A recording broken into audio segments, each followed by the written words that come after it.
దేవుని పరిశుద్ధమైన నామమునకు మహిమ కలుగును గాక. వీక్షిస్తున్న మీ అందరికీ కూడా మన ప్రభువైన యేసుక్రీస్తు నామములో శుభాభివందనాలు తెలియజేస్తున్నాను.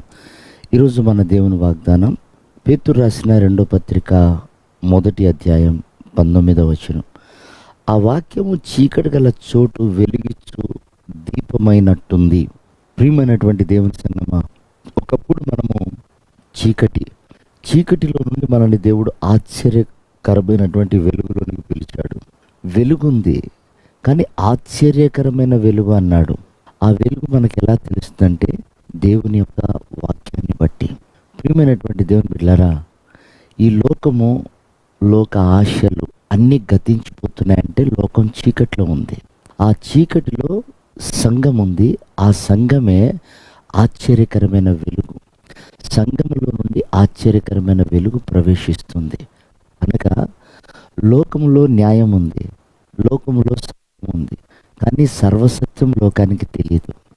అది దేవుడు మన ద్వారా బయలుపరచాలని ఇష్టపడుతున్నాడు.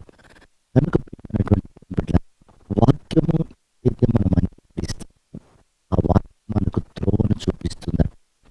చూడండి, దావీదు నేను వెలుగులోనే ఉన్నాను అన్నాడు. అతడి చీకట్లో ఉన్నాడు. నడుస్తున్నాడు, నెమ్మది లేదు. యుద్ధానికి వెళ్తున్నాడు, నెమ్మది లేదు. పడుకుంటున్నాడు, నెమ్మది లేదు.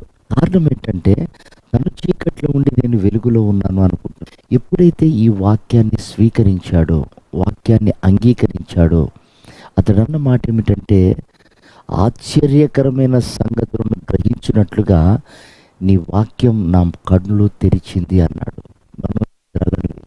అన్నాడు. కనుక ప్రియమైనటువంటి వారలారా, వాక్యం చదువుతున్నప్పుడు, వాక్యాన్ని ధ్యానిస్తున్నప్పుడు మన మనోనేత్రాలు వెలిగింపబడతాయి. అందుకే దావీదు అంటాడు, నీ వాక్యమును బట్టి నేను సేద తీర్చబడుతున్నాను. నీ వాక్యము నన్ను బ్రతికించింది. నీ వాక్యము నా పాదములకు దీపమై త్రోవకు వెలుగై నన్ను నడిపిస్తుంది అన్నాడు. కనుక దేవుని సంగమా, మనల్ని డబ్బు నరకానికి నడిపిస్తుంది. లోక ఆశలు మనల్ని నరకానికి నడిపిస్తాయి. కేవలం మనల్ని పరలోకానికి చేర్చేది దేవుని వాక్యమే. శ్రేష్టమైన మార్గంలో నడిపించేది దేవుని వాక్యమే. కాబట్టి మనం వాక్యానికి విధేయత చూపి వాక్యానుసారంగా నడిచి ప్రభు రాకడికి సిద్ధపడతాం. ప్రభు అట్టి కృప మనందరికీ దయచేయును గాక. ఆమేన్.